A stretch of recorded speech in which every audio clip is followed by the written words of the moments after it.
iyo mvuze ngo na umuntu utsinda nuba yarwanye kandi burya iyo urimo urarwana uwo murwana iteka ryose ahora areba ko yagukubise hasi. Intsinzi rero kuri njyewe ni nk'umwambaro ushobora kwambara nkaberwa, kubera ko iyo umuntu avuze ngo ndashaka gukubita hasi uriya mugore iteka aza ku byigisho byanjye ngo arebe ko ndi kuvuga mpungiza, ngo arebe ko nabuze icyo mvuga, ngo arebe ko nacogoye, arebe ko nambaye nkaberwa, arebe ko nacyarebye ko nishimye. Ubwo rero iteka umwanzi wanjye iyo ahora abona ko ntavuyemo icyo yifuza, nibyo bimpa imbaraga zo gukomeza. Yambwiye ijambo rikomeye, arambwira ngo icyamuha akimerera nkanjye. Yego mana, icyo gihe ni ntaratangira no gufata ku mufungo. Ubu ngubu nubwo ntafite ibifaranga byinshi ariko mfite amafaranga agomba gutuma yego. Hanyuma icyo gihe bansohoraga hanze nabuza y'inzu. Icyo gihe ntago nifuzaga na fanta nibura ngo nyinywe sinyibone, nari umukene. Ariko nibaza impamvu ambwiye ngo icyamuha akamera nkanjye. Nabaga muri niyo mace, nari mfite abana twese twariruhiye. Ambwiye ngo icyamuha ngo amere nkanjye, ngo icyampa mama Sharire, ariko nta kindi yavuze.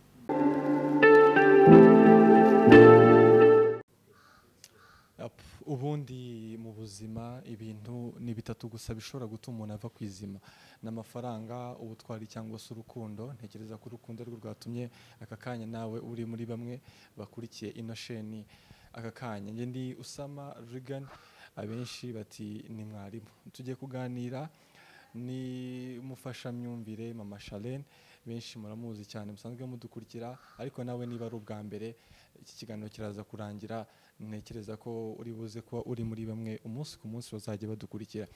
Reka muhereze ikaze mama Charlene. Umeze neza? Tugiye kuganira ari sawa cyangwa hari ikindi kibazo cyaba gihari? Umva meze neza, ni sawa. Ibintu ni amahoro. Ni amahoro rwose. Bo turi kumwe rero ni mama Charlene, benshi mumaze kumumenya, ariko mama Charlene natangira nibaza, twese usanga duba dufite imisingi tugenderaho twubakiraho ubuzima bwacu. Kuri we mama Charlene buriya amahame agenderaho ni nka yahe? Okay, ihame rya mbere ngenderaho ni iryo kudatsindwa, hagumana umwimerere wanjye, umwimerere w'agakiza, hagumana karite yanjye mfite y'ubumuntu. Kubera ko karite yanjye, umwimerere wanjye ngewe mama Charlene wa kera, maze kwakira agakiza, umurongo nahawe, discipline nahawe, nibyo bingejeje aha ngeze. Ibyo rero ni ibintu ngomba gukomeza, kuko nasanze ari ibintu bingejeje aha bizangeza n'ahandi. Hari uburyo nakiriyemo Yesu, mbona bingiriye umumaro. Muri make ikintu uba warahawe kikakuvana ku gisuzuguriro kikaguhesha icyubahiro, kikakuvana mu rwego rwo hasi kikagushyira mu rwego rwo hejuru, kikaguha agaciro utarakagiraga, kikaguha kwicara ahantu hakomeye cyangwa gutegerwa amatwi n'abantu bose bantegera amatwi, ni uguhamana muri make indangagaciro zanjye. Yego. Intsinzi kuri mama Charlene isobanuye iki? Okay, intsinzi ku buzima bwanjye ikintu isobanuye, burya intsinzi yanjye hari imigambi igiburizamo. Kuko burya iyo mvuze ngo na umuntu utsinda nuba yarwanye kandi burya iyo urimo urarwana uwo murwana iteka ryose ahora areba ko yagukubise hasi. Intsinzi rero kuri njyewe ni nk'umwambaro ushobora kwambara nkaberwa, kubera ko iyo umuntu avuze ngo ndashaka gukubita hasi uriya mugore iteka aza ku byigisho byanjye ngo arebe ko ndi kuvuga mpungiza, ngo arebe ko nabuze icyo mvuga, ngo arebe ko nacogoye, arebe ko nambaye nkaberwa, arebe ko nacyarebye ko nishimye. Ubwo rero iteka umwanzi wanjye iyo ahora abona ko ntavuyemo icyo yifuza, nibyo bimpa imbaraga zo gukomeza. Nibyo biguhereza imbaraga zo gukomeza. Mama Charlene, ntacyo utakora uyafite, nta n'icyo utakora ngo uyabone. Ndavuga amafaranga. Avuze iki kuri mama Charlene? Shareka nkubwire, iryo jambo rirakomeye. Ntacyo ntakora ngo nyabone, aho nta n'icyo utakora uyafite, nta n'icyo utakora ngo uyabone amafaranga. Shareka nkubwire, avuze iki kuri wowe? ikosa ntakora ni ukuvuga ngo ikintu cyose nagikora nyafite. Nk'ubu hari ibibazo mfite kandi mvuze ngo nkeneye miliyoni kugira ngo bikemuke, ngenzi ko hari abantu bakwishyira hamwe bitewe n'ukuntu bankunda bigakemuka. Ariko naritegereje ndareba nsanga nayo ntiyakoramo. Amafaranga ni meza ageze n'uyatuka twabonana, kuko no kuba mfite n'aka kamwenyu nuko nzi ko kuri konti hariho na dukeya. Kuko nimba hari ikintu ukoraho ukishima ni amafaranga. Ariko sinshobora kuvuga ngo nta kintu ntakora nyafite. Ntacyo utakora ngo uyabone? Nabwo ntabwo iryo jambo narivuga. Kuko kuvuga ngo nta ikintu cyose nagikora nkayabona, naba mbeshye, kuko ikintu cyose ntago nagikora ngo nyabone. Kuko hari inzira abantu bakoramo ibintu kugira ngo bayabone, ariko ngewe ntakora. Kuko urumva izo nzira nagiye nzinyuramo, nagiye mbona aho nakura amafaranga batangurije ngo nzabishyure mu nzira nyinshi cyane, ku buryo mba mfite imifungo myinshi. Ariko bitewe na ya karite ntashaka gutakaza, bitewe na kwa gutsindwa ntashaka, kucyo niyemeje nkiyamagarwa, ntago rero navuga ngo ntacyo ntakora ngo hari ibyo ntakora. Hari ibintu nshobora kubura amafaranga ariko nkagira ibindi ngomana. Yego. Mama Charlene, kuri wowe amafaranga atanga ibyishimo byuzuye? Umva, ntabwo amafaranga atanga ibyishimo byuzuye. Hari umuntu umwe utikoraho, niko bajya bavuga ngo ntabwo yikoraho. Nigeze kujya kumureba, hari ikibazo nari mfite bitewe nuko nari nzi ko ibyo bintu nshaka ari we ubihagarariye ahantu runaka. Ni umuntu agenda mu modoka iteye ubwoba iwe, mbese hari igihe uhagera ukavuga uti ubu ndicara mu ntebe cyangwa niyicarire hano hasi, naho ukabona uri buhanduze. Ariko twaraganiriye kuko hari impamvu yari twaganiriye, hari ibyo yambajije turaganira, yambwiye ijambo rikomeye, arambwira ngo icyamuha akimerera nkanjye. Yego mana, icyo gihe ni ntaratangira no gufata ku mufungo. Ubu ngubu nubwo ntafite ibifaranga byinshi, ariko mfite amafaranga agomba gutuma yego. Hanyuma icyo gihe bansohoraga hanze nabuza y'inzu. Icyo gihe ntago nifuzaga na fanta nibura ngo nyenywe sinyibone, nari umukene. Ariko nibaza impamvu ambwiye ngo icyamuha akamera nkanjye. Nabaga muri niyo mace, nari mfite abana twese twariruhiye. Ambwiye ngo icyamuha ngo amere nkanjye, ngo icyampa Mama Charlene, ariko nta kindi yavuze. Namubwiye ibibazo ndimo, burya ari ibibazo tuvugira kuri kamera, ariko hari n'ibindi tutavuga. Noneho we kuko twari babiri, naramusororeye ndamubwira byose. Noneho abona ukuntu ngo mfite amahoro, abona ukuntu ntuje muri ubwo buzima, we byaramunaniye. Kuko yari umuntu wari ugeze mu urumva ni ibintu bikomeye. Rero amafaranga yaza kuba atanga byose, uwo muntu rwose ntabwo ari kumbwa ngo arifuza kumera nkanjye. Amafaranga iteka ryose akora ibintu bikomeye, ariko agira umupaka. Imana niyo nabonye ikora ahantu hose, ntabwo akora byose. Yego. Ababyibazaga rero, yagura igitanda cyiza ariko ntiyagura ibitotsi, yagura ibiryo biryoshye ariko ntiyagura kuryoherwa. Ntabwo ari byose kuri Mama Charlene. Hanyuma Mama Charlene, uvuze ko kuri ubu ngubu byibuza hari ukuntu umeze, hari ukuntu ubayeho, ariko ntekereza ko ujya uhura n'abantu benshi bifuza yuko wabafasha. Mfasha iki? Kuri wowe gufasha neza no gufasha umuntu gute?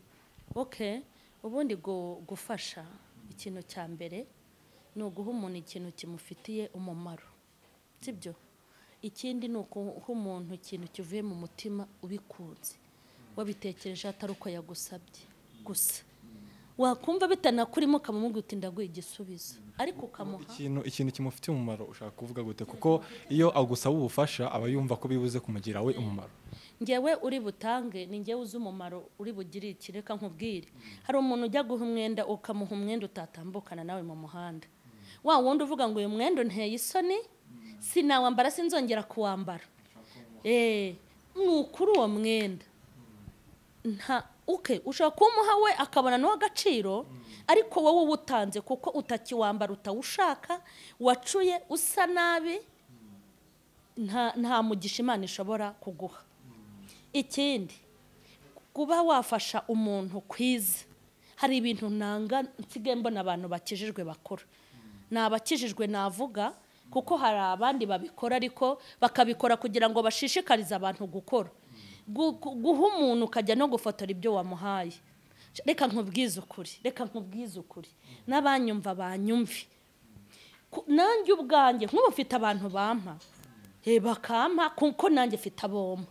Buri wese ni umubosi ku rwego rwe. Nanjye hari abantu bashaka kuvuga ngo ku kwezi nishyurirwa inzu kubera ko mama shene abigizemo uruhare n'urugero, cyangwa nambara umwenda kuko yawunguriye, ariko mbifashe nkabifotora.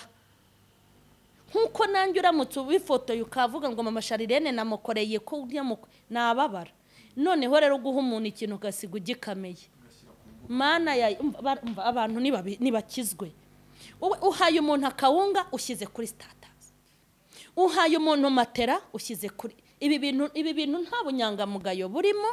Ibi bintu ni ubupagani. Icyo kora hari abantu mbyemerera, hari abantu biyemeje gukora ibi bikorwa byo gufasha abantu, noneho mu rwego rwo kugira ngo ba bantu babahaye inkunga wenda batari hafi, sibyo ko nabyo buriya bashatse bafite uburyo cyangwa se banashishikariza abandi ko bagomba gufasha abantu. Njya mbabona buriya nabona nka iriya Freemax TV, pariya abantu ibintu bakora ni ibintu bifatika, baba bagira ngo banabwire n'abandi bababaye muduhamagare kuko bagiye bahindura ubuzima bwa benshi. Ni ibintu bifatika. Ariko se umuntu muri Guma mu Rugo ngo natanze akawunga ngo twabahaye bagashyira kuri biriya bintu ni bibi. Kuki bafasha abantu bakajya kubifotora? Biriya bintu rero uko abantu bababwira yo Imana ibaho umugisha, ari amashyi babakomera n'imigisha babasabira, ni biriya bintu guha umuntu ukamukamera ntabwo ari ubupfura.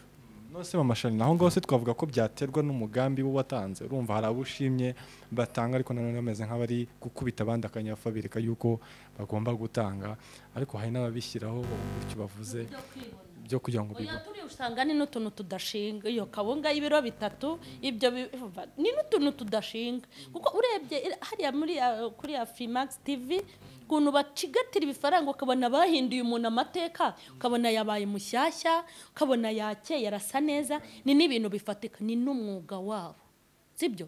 Nta nubwo nibwira yuko bari ababikora nko kugira ngo Imana ibahe umugisha. Baranabikora bakunguka, ni igikorwa cyiza.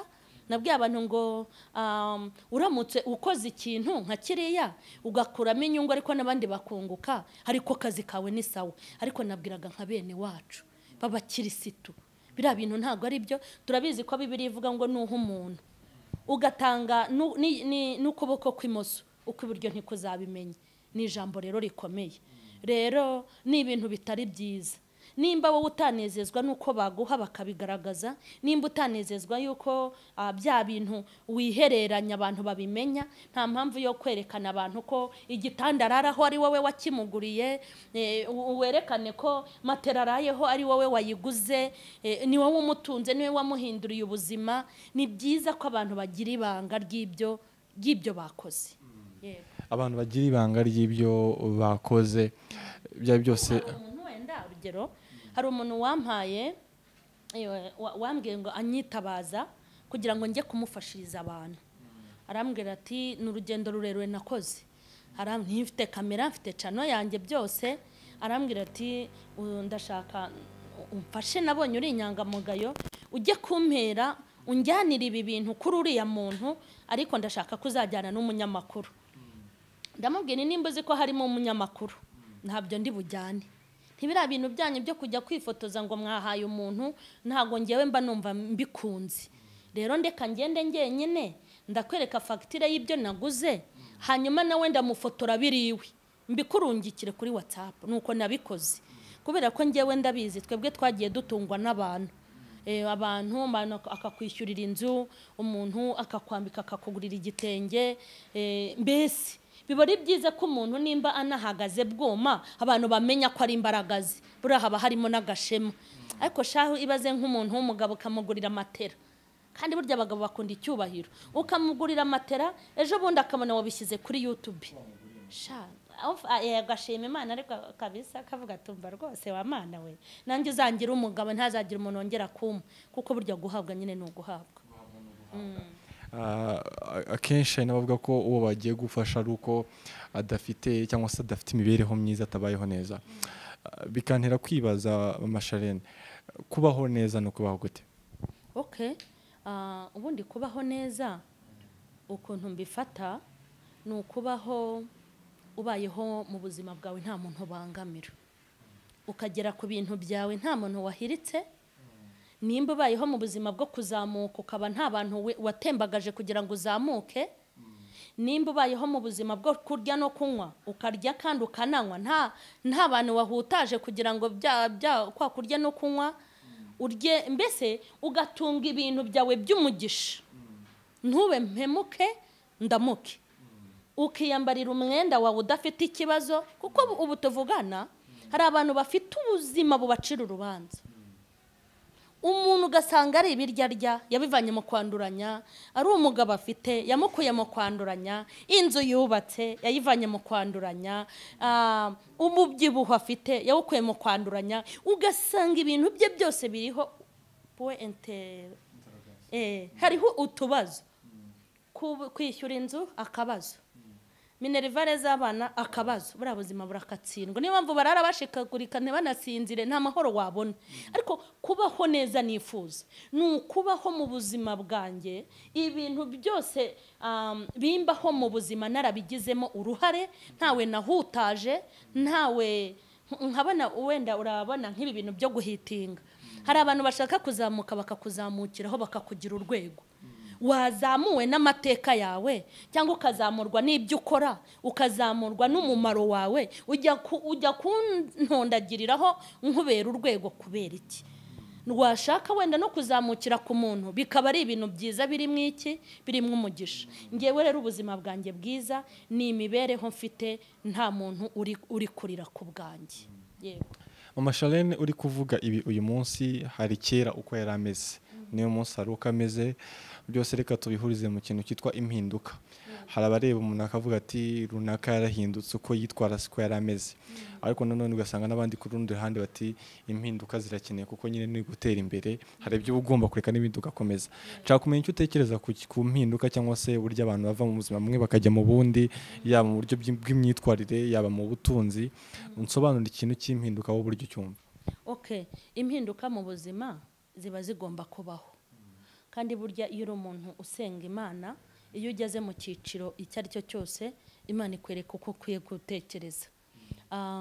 Nk'ubu hari uko nari mbayeho, wenda ndi mu rusengero, ndifite ivugabutumwa ritari kuri social media, ariko nageze ahangaha haboneka izindi mpinduka zo guhabwa ubundi bwenge. Ikindi noneho hari ibintu ntatekerezaga, wenda nkicara nkumva ko hari inzira Imana izanyuramo intabara gutya na gutya, ariko namenye neza ko hari Imana ishobora no kunyura no mu bitekerezo byanjye ikagira gute ikantabara. Muri make nk'ubu ngubu sigaye mfite imishinga myinshi, nubwo ntayishyira ahabona, ariko ubu nabaye nk'umuntu w'umugabo mu mutwe. Hari ibintu ndimo gutegura kandi ndimo ndapanga biri kugenda bicamo bizanacamo, nzashyira ahagaragara. Ariko kera hari n'igihe nicaraga nkumva Imana izavuga nipfire, cyokora nkumva ijuru nzarijyamo, inaha mu isi nkumva nta kintu mpafite. Iyo umuntu atangiye kuvuga ngo mu isi ntazanahaba yangiza byinshi. Hari n'amasezerano adasohora kuko batanayasengeye cyangwa ngo ayiteho. Ariko noneho namenye ko mu gihe Imana itaraza kuntwara, no muri iyi si ngomba kuhaba kandi nkahaba neza. Ubundi nyine nigomiraga muri Imana, unyeze unyure. Nari meze nk'umuntu uzapfa ejo. Umuntu rero uzapfa ejo burya nta n'icyo akora, nta kintu akora, muri make aba abangamiwe cyane. Rero umuntu aba agomba kugira impinduka, ariko akagira impinduka zidahindura kariteye yo mu buryo bw'umwuka. Yego, ubwo rero usanga abantu, ukabona umuntu guhinduka akumva yuko ari ukuba yarambaraga ijipo igeze ku birenge ariko yayigize ngufi. Ntabwo birase bivuze iki? Ntabwo ari hakumva ko yari afite umusatsi wa naturel noneho hari butereke ugera mu mugongo. Ntabwo impinduka umuntu aba akwiye kugira ni impinduka imwubakira ubuzima, ikamwubakira ubuhamya. Ntabwo ari uguhinduka utakarite, ntabwo ari uguhinduka uzamura ijipo, kuko ubu mu minsi iri imbere izi mini turi kwanga njye mbona bazambara boxer noneho n'amasuve, kuko isi Imana itagize ikikora. Ubwo ntabwo twazajya tugendana n'igihe, kuko ibihe biri kugenda bihinduka bizana ibindi. Ariko kuba mu buzima buhindutse ni byiza, no gutekereza ukuntu ugomba kuva mu rwego ukajya mu rundi. Ariko nano bitavuze ngo kera nayobozaga Imana inzira ubu ngiye kwiyeranja. Kera iyo nahuraga n'ikibazo narapfumukamaga, ariko ubu nzajya nitabaza inshuti zanjye. Muri make ukagumana karite yawe. Yego. Hanyuma ndagira ngo ntangire ubutumwa kuri kino kintu wari umaze kuvuga, icyo kintu cy'impinduka. Hari abahinduka ugasanga nyine yakiriye agakiza, mbere yari ari mu byaha, ariko ugasanga yirirwa ababona batari mu nzira nziza, batari mu nzira ikwiye. None abandi bagomba inzira bahinduke, ahubwo bakavuga ati niko babaye, n'abarokore. Birirwa wagira ngo n'ijuru bazarijyamo bonyine. Uvuga iki kuri abo bantu bakosora mu buryo butari bwo? Reka rero nkubwire. Okay, ngewe sinzi ukuntu ntekereza, ariko Imana niko yangize. Abo bantu birirwa bacira urubanza ngo ntibahinduka n'inshuti zanjye, ndabakunda cyane. Usanga hari nabo ngira nkorana nabo ibintu bitandukanye, cyangwa turi inshuti mu bundi buryo, kuko mba numva nimba ngewe naka ubundi ikara iyo urishyize mu yandi makara arafatwa. Abo bantu babi ntago mvuze ngo tuzasangira inzoga, tuzajya mu gakungu kamwe, ariko ni abantu tugomba kwiyegereza. Sinzi impamvu ahubwo abantu bakubonana n'umuntu ngo uriya muntu ngo n'indaya ngo n'igiki ngo ngewe mujye munyoherereza abo bantu. Abantu ntakundana nabo Mana yo mu ijuru ni abarokore biyoberanya.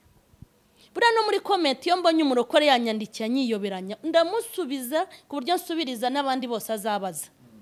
Ariko wa muntu weruye w'umupagani, weruye ku buryo undi hari umuntu utambuka no mu muhanda ukavuga uti kabisa ukorera Satani, ukabona ari kugenda mu mvi irangaye.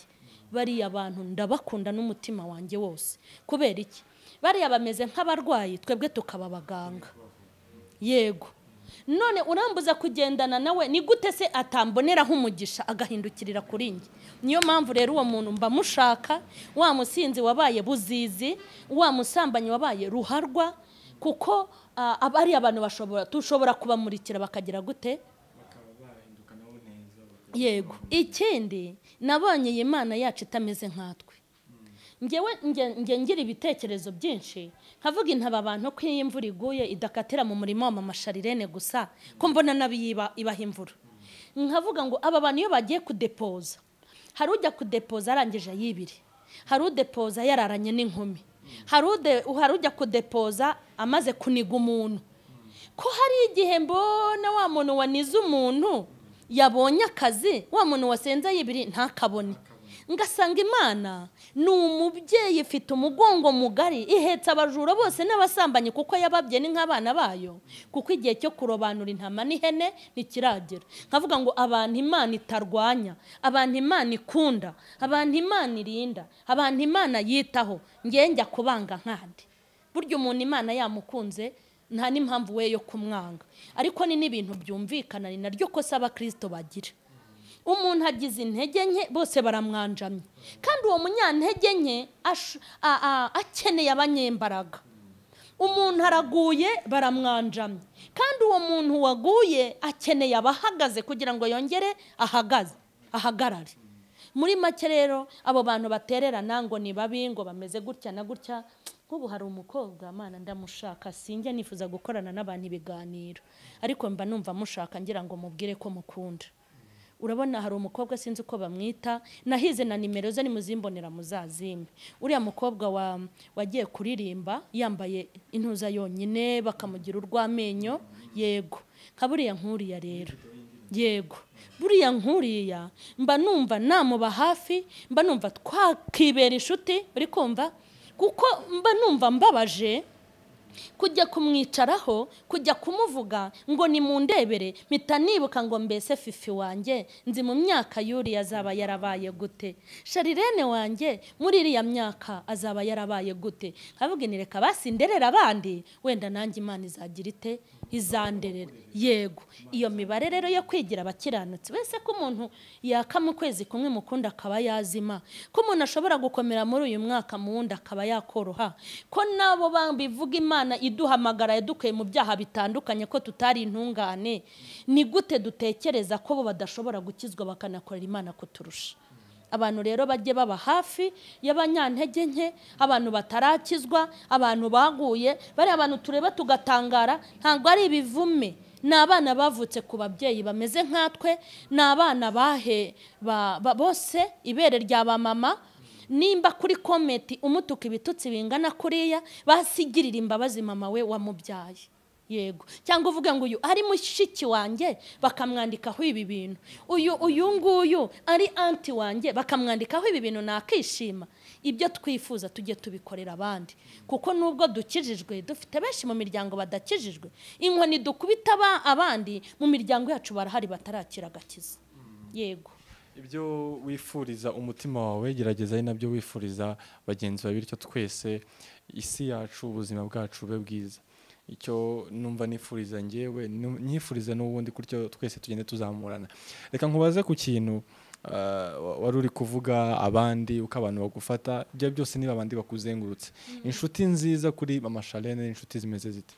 Reka nkubwire, ubundi inshuti nziza ninyereka urukundo aho ndeba naho ntareba, sibyo? Nk'ubu hari igihe umuntu yibeshye, nimba hari ikintu nize ni uko kugifata cyananiye. Nabonye isomo rinsinda ni iryo kubana n'ikiremwa muntu. Isomo ryo kubana n'umuntu rihora rinsinda. Umuntu araza akakwigiraho umuntu mwiza, ukagira ngo ni umuntu mwiza. Mu minsi mike ukamubona nk'ibintu ukavuga uti subu koko nzabana n'ingagi cyangwa mbane n'inkende. Umuntu mwiza kuri njye nunyereka ko nkunda turi kumwe, ariko yaba ari no muri ka gatsiko k'abantu bari kumvuga, naho agakomeza kankunda. Ko namenye ko umuntu muganira akakwereka ko agukunda akanabikubwira, ariko yagera aho bakuvuga nawe akagira ate akakuvuga. Iyo rero nta nshuti. Ni nayo mpamvu buryo uzasanga mu bantu 1000 mukundanye harimo nka 2 cyangwa 1. Yego, inshuti nziza rero ninkundira aho ndeba ikankundira naho ntarora. Yego, ushobora kuba uziranye n'abantu benshi ariko ufite inshuti nkeya, kandi nanone uziranye n'abantu benshi. Ndagakunze cyane ako kantu. Hanyuma Mama Charlene, ni nk'iki umuntu ashobora gukora ukaba wamubwira ko azi ubwenge, ukambwira ati uzi ubwenge? Okay, ikintu umuntu ashobora gukora nkamubwira inti uzi ubwenge, ni umuntu ushobora gukora ikintu kitamuteza imbere wenyine, ahubwo uharanira inyungu za rusange. Agashaka ko ubwenge bw'ibyo yasohoye bimugirira umumaro, bikagirira umumaro abantu. Akashaka igikorwa yakoze kikamugirira umumaro, kikagirira umumaro n'abandi. Uwo muntu aba ari umunyabwenge. Kubera iki? Nshobora kwizigama nge n'abana banjye 5, ngewe n'ubuzima bwanjye ntera imbere ngeraha, nkibagirwa abana b'inshuti zanjye, nkibagirwa abana b'abana banjye babashuti mbese ukibagirwa abo mwasenganye, ukaba mbese mbyirundeho byose. Ariko ikosa rikomeye iyo umuntu yakoze yizigama ubwe ku giti cye akigirira neza, iyo yahuye n'akaga nta hantu aba yarabikije. Hari ukuntu tubiba mu bana bacu ariko tukabiba no mu bo tutabyaye.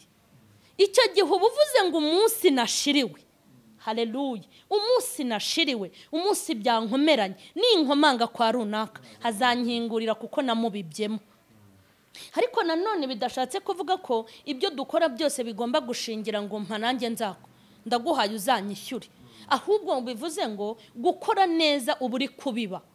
Yego, uburi kubiba aho ubibira siho uzasarurira. Rero umuntu nk'uwo ni umuntu ushobora gukora ikintu cyangwa akavuga ikintu agamije inyungu za rusange. Yego, agamije inyungu za rusange. Mama Charlene, ayo magambo ni meza kandi nizeye ko abadukurikiye nabo bakomeje kubyungukiramo mu kiganiro turimo turaganira. Mama Charlene, umuntu w'umunyembaraga kuri wowe n'umuntu meza ati? Okay, umuntu w'umunyembaraga kuri njyewe, umuntu mbona ari umunyembaraga ni umuntu n'ubundi utemera gutsindwa ku kintu yagize gute yatangiye runaka. kuko ntushobora kumbwira ngo uri umunyembaraga kandi warubatse inzu ukayigezamo hagati kubera ubwoba. Ntushobora kumbwira ngo uri umunyembaraga waratangiye urugendo wagera imbere utumva ndananiwe kabisa, ari urugendo ni rurerure. Umunyembaraga ni uwiyemeza ikintu kandi akagira gute, akagikora ndetse akagikora neza. Kuko naho waba ufite imbaraga zingana gute ngo urakomeye ngo uri umunyembaraga, ariko ugakora ibintu ukabicikizamo kabiri, ukarera abantu ubundi ukabura bajugunye, ugafasha abantu mu minsi mike ukabura ukajya utangira ikintu ariko ntucyurangize, nta mbaraga uba ufite. Ariko umuntu w'umunyembaraga kuri njyewe mufata nk'umuntu ushobora gutangira igikorwa akanagisoza, cyangwa akavuga ijambo akazanarishyira mu bikorwa. Yego. Hanyuma akenshi usanga nyine umuntu, uwo muntu nanone w'umunyembaraga ni umuntu ushobora kuba umunyembaraga kuva atangira akazarinda apfa agifite izo mbaraga. Yego. Muri sosiyete yacu uwo muntu w'umunyembaraga ugera ku kintu dukunda kuvuga ati runaka ni umugabo. Umugabo nyamugabo kuri wowe ni umugabo umeze ati? Umugabo nyamugabo ntabwo ari umugabo ufite ubwanwa cyangwa ufite ibindi bimenyetso, ahubwo umugabo nyamugabo ni umuntu ushobora kubera abandi bantu icyitegererezo mu kudatsindwa, mbese agahagarara mu nshingano ze kandi akazikora neza. Yego. Umugabo nyamugabo ni umuntu ushobora guhagarara mu nshingano ze kandi akazikora neza, kandi ntatsindwe. Igihe kizagera dupfe, urupfu ubona rusobanuye iki cyangwa rwakwiye kutwigisha iki? Ikintu gikwiye kutwigisha rero, urupfu rukwiye kutwigisha ibintu byinshi, ariko ntibona disi tudafata. Urupfu rushobora kukwigisha ngo ujye wikwiyoroshya, sibyo? Urupfu harimo amasomo menshi. Urupfu rushobora kukwigisha guca bugufi, urupfu rwakwigisha kwitondera abantu ukanategura aho uzajya. Uzi ko hari abantu bakora ibintu ukagira ngo ntibazapfa. Burya uzi ko umuntu akwica nubwo badaturana mu irimbi, umwe bakamuhamba i Muhanga undi bakamuhamba i Kigali, ariko uzi ko umuntu akwica kandi nawe azi ko gusa umuntu azi yuko azapfa yakica umuntu, kandi urupfu rwamugeraho agatangira kugira gute, kurutinya. Urupfu ni ikintu gikomeye cyari gikwiye gukosora ukize n'ukennye, umukuru n'umutoya, kandi tukiga guca bugufi. Nk'ubu maze iminsi ndi kureba abakobwa beza Mana nyagasa, nk'uyagiye he koko, ukajya kureba ngo umuhango wo kuzaherekeza runaka wajya kumureba ukabona ni bogari, ukareba ngo umuhango wo guherekeza mukarunaka wajya kumureba ukabona ni icyuki, umuhango wo guherekeza runaka ukabona yari icyuma. Hari abantu ureba ukabona ntibakwiye gupfa, ariko nkibaza ngo nkawe Mama Sharirene kandi ntangeho urugero, runaka upfuye atararwaye agapfana buriya buranga, agapfana ariya mashuri, wowe usigaye bite byawe? Umutima wanjye uba ukwiye kunganiriza ukambwira ngo upfuye wajya he n'abo wahemukiye? Upfuye wajya he n'abana wataye bakaba mayibobo? Upfuye wajya he n'abantu wafungishije bari mu munyururu? Upfuye wajya he n'abo waririye amadeni ntubishyure ufite ubushobozi? Upfuye wajya hehe n'ubugome bwawe n'ubugambanyi? Nibura icyo kintu twamara kugisobanukirwa umuntu wese akiga gukora neza. Urupfu ni isomo rikomeye, kandi nanone umuntu aba akwiye kwibaza ngo ubundi iyo umuntu apfuye ajya he? Birarangiriraho ni mu muriro, ariko abantu ntibabi. Umuntu aragenda agahashyingura undi kamugerekaho igitaka hakarira bakabaribagiwe. Ariko burya nimba hari ikintu dukwiye gukuraho isomo ni urupfu, kuko iyo umuntu apfuye nta nagaruka nibura. Yego. Mama Sharirene uri umubyeyi, kurera neza umwana ni ukumurera gute? Kurera neza umwana ni ukumubera urugero rwiza. Ushobora kubwira abana umwana uti ko wananiranye, wareba ugasanga nawe ubwawe wagize ute, warananiranye. Yego.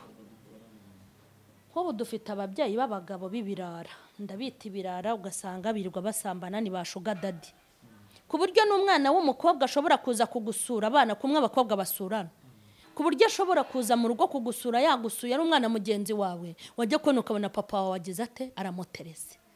Hanyuma uwo mwana rero kumubwira ngo wa mwana we sinshaka agakungu kawe n'abasore, nawe yakubwira ati nanjye sinshaka agakungu kawe n'abakobwa. Kubera iki? Uramubuza abasore kandi akubonana n'inkumi. Ikintu cya mbere uburere bwiza ugomba guha umwana ni uko ubu agomba kukwigiraho mama, akwigireho. Ikindi cya kabiri ni uko uba ugomba kumutoza inzira nyine agomba kunyuramo inzira nziza. Ariko burya isomo rya mbere nabonye ni iryo kumubera urugero. Iyo umwana abona ukunda abashyitsi arabakunda.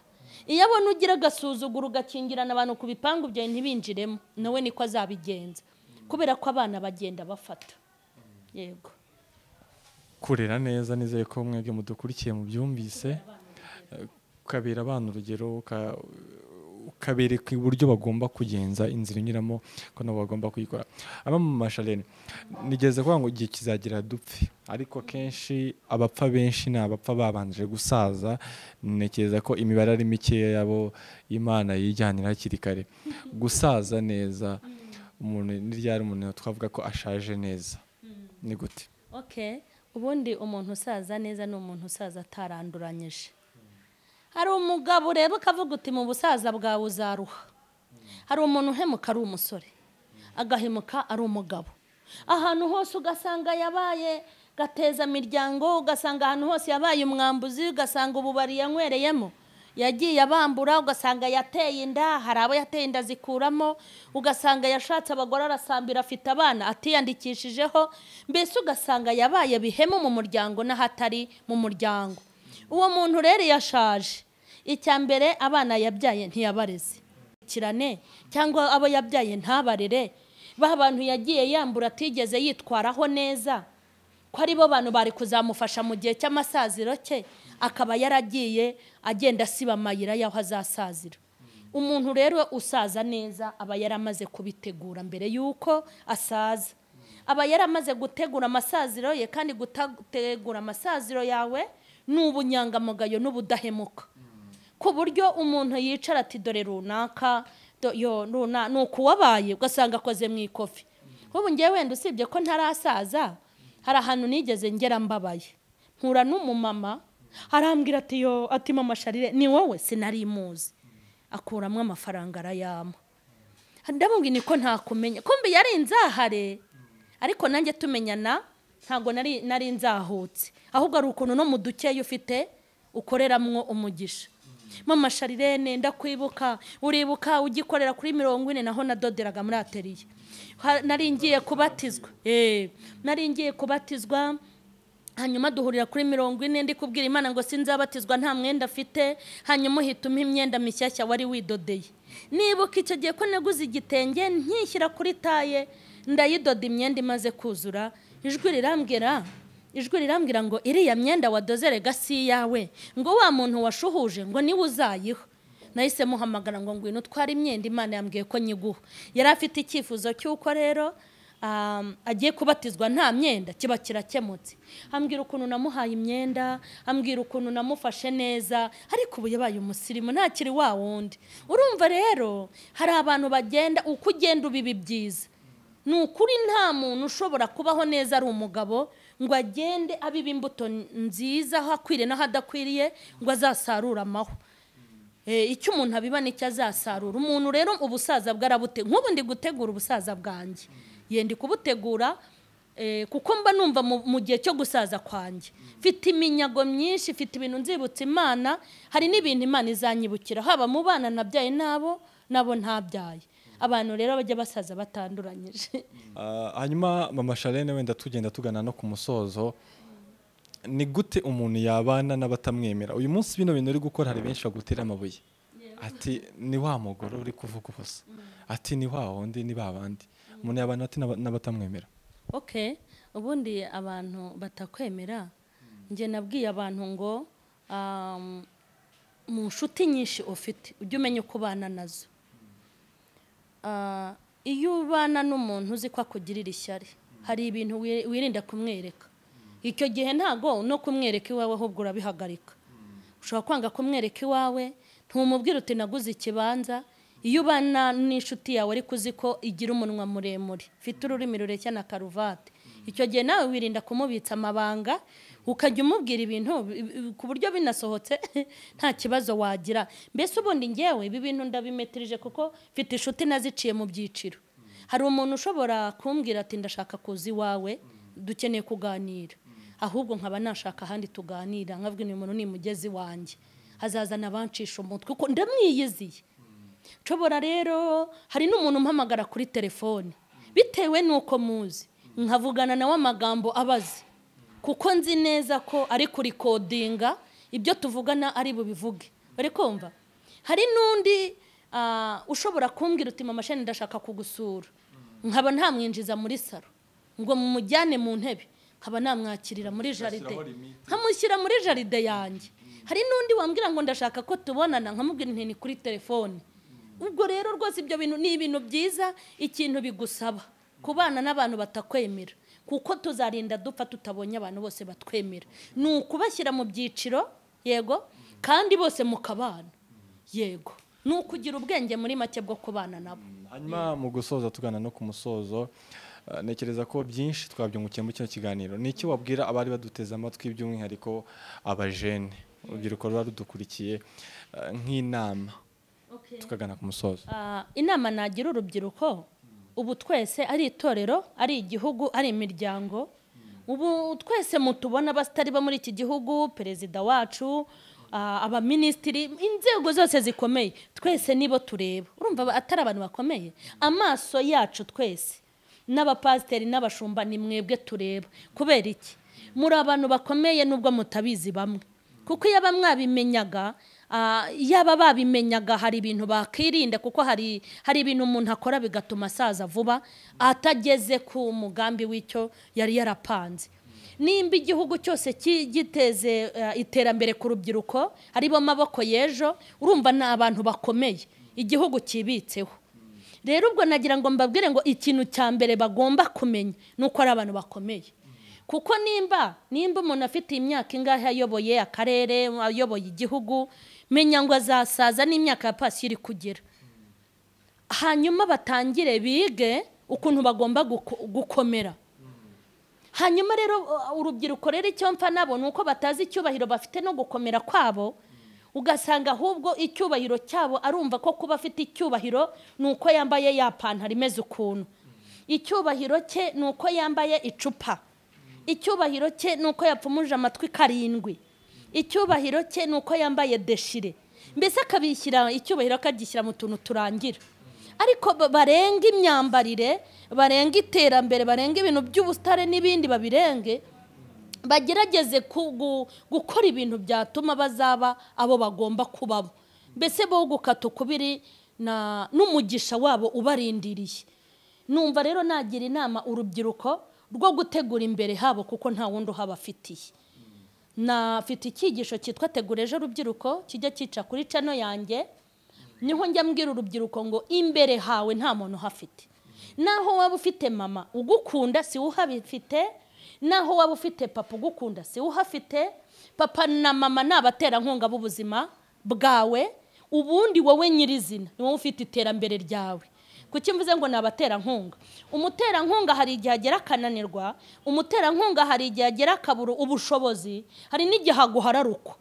Mama arapfa, mama arakena, mama asubira hasi na papa, bari abashoramari bigahagarara. Ubwo rero iyo imbaraga zawe wazibitse muri mama na papa, iyo barangiye nawe urangirana nabo. Ariko iyo wabitse wowe ukabika ubushobozi muri wowe ntujya urangira, ahubwo urangira ari uko wapfuye. Niyo mpamvu mbwira urubyiruko ngo nibategura imbere habo, bahategure birinda kunywa ibiyobyabwenge, birinda gakungu, birinda kujya mu bintu birangira vuba. Hari ibintu birangira vuba.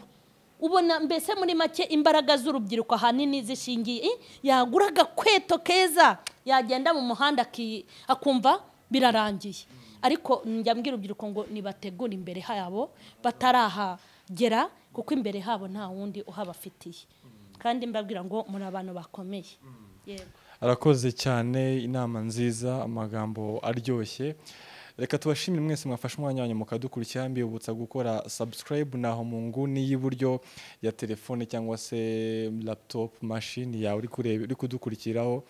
hakandeho hanyuma kandi no kuri kariya kazogera kugira ngo umunsi ku munsi dushyiraho ikiganiro ujye ubasha kudukurikira.